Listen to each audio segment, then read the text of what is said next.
Alors si toi aussi tu as envie de savoir ce que vaut les shampoings de Martin Skin, c'est dans la bonne vidéo, reste avec moi.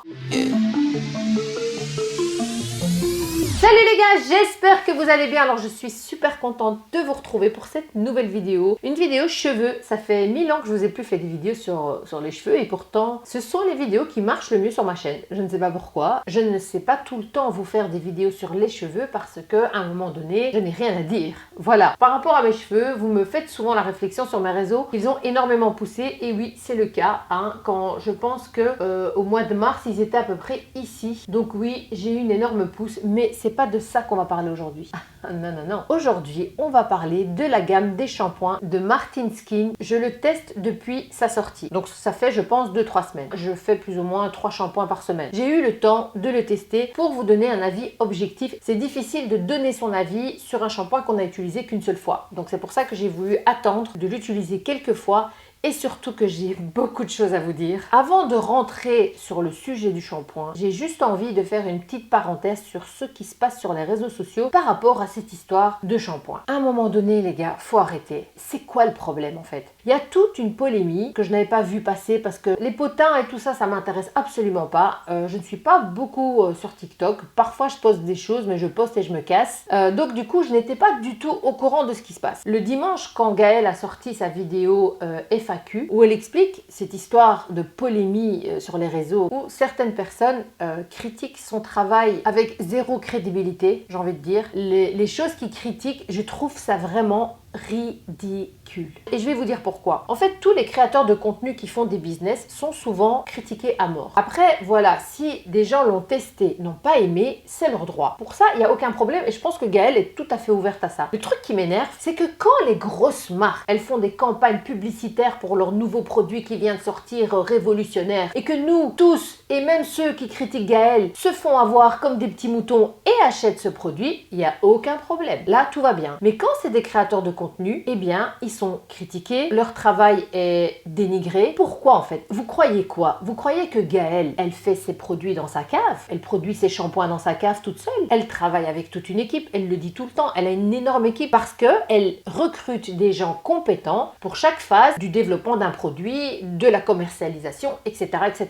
Oui, Gaëlle, c'est une businesswoman. Oui, elle a étudié la communication, ou je ne sais pas quoi exactement, marketing, ou je sais plus trop quoi. Bref, bah, tant mieux pour elle. C'est quoi le problème? C'est que ça marche pour elle. Ben, tant mieux. Ben, elle a réussi. Elle a travaillé pour. Elle a les compétences. Et elle a recruté les bonnes personnes. Et c'est magnifique. Les gens n'ont pas bon que cette fille réussisse. Et en même temps, parce que c'est une créatrice de contenu à côté, si c'était une personne lambda, il n'y aurait eu aucun problème. Mais le fait que ce soit une créatrice de contenu, là, on met le doigt dessus, on critique. Les gens sont au taquet pour choper un petit truc pour casser les gens. Mais pourquoi vous faites ça en fait? C'est quoi votre but? Il y a tout un travail derrière ça. Il y a des investissements, du temps. Et je trouve ça vraiment minable et ridicule. Parce que c'est pas les petites vidéos que les gens vont faire qui vont changer quelque chose à la qualité du produit ou pas, parce qu'on a le droit de ne pas aimer le produit. Je suis révoltée par cette attitude que les gens peuvent avoir vis-à-vis des créateurs de contenu. C'est pas normal. Pourquoi quand les grosses marques font des pubs, il n'y a pas de problème? Pourquoi? Parce que c'est des grosses marques. Et alors parce que j'ai envie de vous dire, Martine, elle est bien partie pour devenir une grosse marque. Et là, plus personne ne va rien dire. Enfin soit, voilà, c'était une petite parenthèse parce que ça m'énerve. Donc, je suis là aujourd'hui pour vous parler justement de cette routine shampoing avec un avis objectif. J'ai pas des cheveux naturels, donc c'est un point important parce que voilà, elle précise dans sa vidéo que c'est aussi pour les cheveux abîmés. Donc voilà, là évidemment, je viens de me laver les cheveux ce matin, voilà, j'ai fait mon petit brushing, mais je vais vous expliquer les petites galères que j'ai eues avec cette gamme. Et aussi, pourquoi c'est important de résister et de tester plusieurs fois avant d'ouvrir sa bouche. Voilà. Alors, je vous explique un petit peu mon aventure avec cette gamme de soins cheveux. Mon premier test avec ce shampoing, c'était une catastrophe. Mais une catastrophe. Mais attendez, écoutez bien jusqu'au bout. C'est très important ce que je vais dire. Premièrement, je fais le shampoing, il mousse pas. Je refais un deuxième shampoing pour que ça mousse parce que moi j'ai besoin que ça mousse. Ok, c'est mon avis, c'est mon ressenti. Je refais un deuxième shampoing, ça mousse un peu plus. Bref, mes cheveux, voilà, je pense qu'ils sont lavés. Ensuite, j'utilise l'après-shampoing qui démêle pas. Donc je le mets, j'essaie de brosser mes cheveux, ça démêle pas. J'ai dit mais c'est quoi ce truc? En plus, ils disent que c'est soi-disant pour des cheveux abîmés. Moi j'ai les cheveux abîmés, donc voilà, ça ne démêle pas. Bref, je rince, je galère à brosser mes cheveux, je m'arrache plein de cheveux au passage. Et ensuite, j'utilise la brume. Donc j'ouvre la brume, je je le spray sur mes cheveux et puis je fais mon brushing. Les gars, j'avais les cheveux gras. Donc je finis mon brushing, mes cheveux sont littéralement gras. Et là, je me dis, on va un petit peu revoir la chose. J'ai re-regardé sa vidéo. Et là, je me suis souvenu de plein de choses qu'elle a bien précisées. Parce que j'ai déjà testé des shampoings clean. Et c'est ça le truc en fait. C'est que les shampoings clean, et elle le dit bien dans sa vidéo, il faut faire plusieurs shampoings avant de retrouver la vraie nature de tes cheveux. Parce que comme on utilise tout le temps de la merde avec plein de silicone, toutes ces couches de silicone sont sur vos cheveux et les shampoings naturels vont enlever ces couches de silicone. Donc au début, vous avez l'impression d'avoir des cheveux dégueulasses. Ça, c'est une chose. Deuxième chose, le fait que ça mousse pas, c'est tout à fait normal parce qu'il est clean. Un shampoing clean ne mousse pas, mais ça ne veut pas dire que ça ne lave pas. Mais c'est psychologique en fait.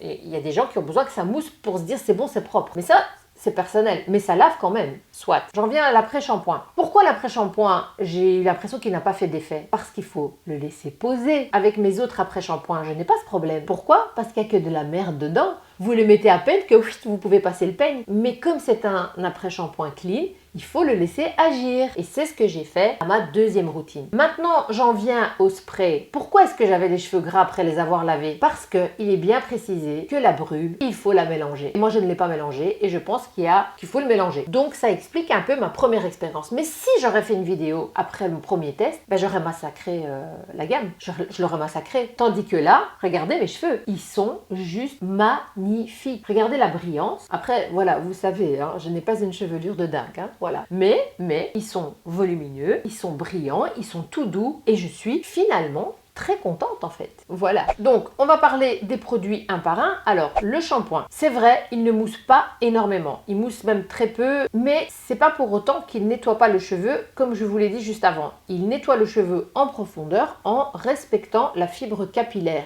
et non pas comme ces shampoings bourré de sulfate qui mousse à mort, mais ces shampoings-là agressent votre cheveu. Et c'est là la différence. Il faut juste patienter. Donc ceux qui le testent et qui ont comme moi des cheveux abîmés, bourrés de silicone, etc., eh bien, après quelques shampoings, vous allez voir le vrai effet que ce shampoing va faire sur vos cheveux. Alors l'odeur, personnellement, j'aime l'odeur de ce shampoing. Il a une odeur. Je ne sais pas si elle disait qu'il n'y avait pas d'odeur ou presque pas d'odeur. Il y a une odeur. Elle n'est pas entêtante. Quand je fais ça, je ne la sens pas spécialement. Mais il arrive parfois quand il y a un petit courant d'air ou quelque chose que l'odeur me vient au nez. Et personnellement, j'aime bien. Mais ça, c'est une question de goût. Mais c'est pas une odeur entêtante comme un des shampoings que je vous avais présenté récemment de L'Oréal. Je ne sais plus comment il s'appelait. Le Absolute Repair moléculaire ou un truc dans le genre. Celui-là, il a une très très forte odeur qui reste très fort dans le cheveu. Je l'aime aussi l'odeur. Mais voilà, il y a des gens qui n'aiment pas. En tout cas, personnellement, ce n'est vraiment pas une odeur qui me dérange. Alors, on en vient au démêlant. Alors, le démêlant, il faut le laisser poser pour que vous puissiez démêler vos cheveux. Mais tout ça, c'est tout à fait normal. Le contraire n'est pas normal. Avec les autres après-shampoings qu'on a l'habitude d'utiliser, où on l'a à peine déposé que... En plus, moi, j'ai les cheveux fins, donc quand j'utilise des après-shampoings, des après-shampoings qui agissent très vite, après, quand je fais mon brushing, j'ai les cheveux très très plats. J'arrive pas à garder du volume parce que l'après-shampoing a fort raplati mon cheveu. Donc, cet après-shampoing-là, il faut le laisser poser et vous allez voir qu'après 3 à 5 minutes, vous allez pouvoir démêler vos cheveux tranquillement. Et les cheveux sont vraiment démêlés en douceur, ça n'alourdit pas les cheveux et personnellement, ça ne me raplatit pas mon brushing après. Alors, je ne vous ai pas parlé du masque que j'ai bien sûr également déjà testé 2 fois parce que ça, je le fais qu'une seule fois par semaine. Moi, si vous devez acheter un seul produit, c'est le masque. Il est incroyable. Le jour où j'ai fait le masque, quand je l'ai rincé, que j'ai fait mon brushing, mes cheveux étaient mais trop beaux. Déjà comme ça ils sont beaux, mais là c'était vraiment la brillance, la douceur, l'hydratation et on sent vraiment que ça a été nourri en profondeur. Là par contre avec le masque j'ai vu le résultat après l'utilisation. Donc j'ai pas dû l'utiliser plusieurs fois pour avoir du résultat, c'était vraiment instantané. Alors la brume, comme je vous l'ai dit, je ne l'avais pas secouée à la première utilisation, ce qui a fait que mes cheveux étaient gras quand j'ai fait mon brushing. Alors, après, je ne sais pas si c'est à cause de ça ou autre chose, je ne sais pas. Mais en tout cas, c'est ce que j'ai vécu. Il faut le secouer, sachez-le. Donc, les autres fois, je n'ai pas eu ce problème. Comme là, voilà, vous voyez, je viens de laver, j'ai utilisé toute la routine et j'ai pas les cheveux gras. Ils sont super beaux, brillants, propres, légers, voilà. Quand vous allez faire votre brushing, vous allez avoir cette petite finition de brillance, de légèreté, de cheveux texturés. Je pense que c'est à ça que ça sert. Par contre, je ne sais pas si c'est un protecteur de chaleur. J'ai pas vérifié. En tout cas, gars, je n'ai pas utilisé de protecteur de chaleur cette fois-ci. Je les ai vraiment séchés avec la brume. J'espère que c'est un protecteur de chaleur d'ailleurs. Je ne sais pas ce que la brume apporte en termes de composition, mais j'ai l'impression qu'elle complète bien la routine. Parce qu'une fois, je n'ai pas utilisé la brume. Donc j'ai fait mon brushing sans la brume et j'ai l'impression qu'il y a quand même une différence quand on l'utilise. Parlons des ingrédients. Eh bien, cette gamme est clean. Ça, c'est la bonne nouvelle. Il n'y a pas de silicone, pas de sulfate, pas de parabènes. Et cette gamme est évidemment riche en ingrédients naturels. Je pense que ce combo permet vraiment de nourrir et d'hydrater le cheveu en profondeur. Parce que nourrir, adoucir, etc., c'est bien. Mais ce qui est important, c'est d'hydrater vos cheveux de l'intérieur. Le cheveu a besoin d'eau. Et je pense que cette gamme apporte vraiment ça à vos cheveux. Parce qu'à force d'utiliser ces shampoings avec tous ces produits chimiques, eh bien, on étouffe le cheveu. Et le problème est masqué, mais à force, le cheveu commence à devenir terne. Et on perd cette brillance. Alors, on change de shampoing et on remet encore des couches et des couches. Là, maintenant, c'est vraiment mes cheveux, quoi. Alors, pour conclure, ce que j'ai envie de dire, c'est que cette routine a besoin d'un petit temps d'adaptation. Donc, soyez patient avec cette routine. Ne jugez pas après avoir fait 1 ou 2 shampoings. Soyez patient et vous allez avoir le résultat promis et le résultat souhaité. Surtout si, comme moi, vous avez eu l'habitude d'utiliser des shampoings conventionnels, des grosses marques dont je vous parlais précédemment. Si vous vous accrochez, si vous patientez, vous allez avoir des cheveux en bonne santé, brillants, légers, volumineux et naturels. Ça va être une redécouverte de la vraie texture de vos cheveux. Donc si tu veux vraiment un résultat et un changement, je te conseille vraiment d'utiliser ce shampoing à long terme. Voilà, je pense que j'ai tout dit. Je ne vais pas m'étaler 4 heures sur le sujet à vous redétailler les ingrédients, etc. Moi, je ne suis pas chimiste, je suis une personne comme vous qui teste un shampoing innocemment. Je vous ai vraiment donné mon avis sincère par rapport à cette routine. Ben voilà, j'espère que je vous aurai un petit peu éclairé si vous hésitiez à l'acheter, à le tester ou pas. Donc voilà les gars, n'hésitez pas à liker ma vidéo si elle vous a plu et de vous abonner si ce n'est pas encore fait. Donc voilà, c'est la fin de cette vidéo. J'espère sincèrement qu'elle vous a plu. Je vous fais des gros bisous. Et je vous dis à très bientôt pour une prochaine vidéo. Bye bye.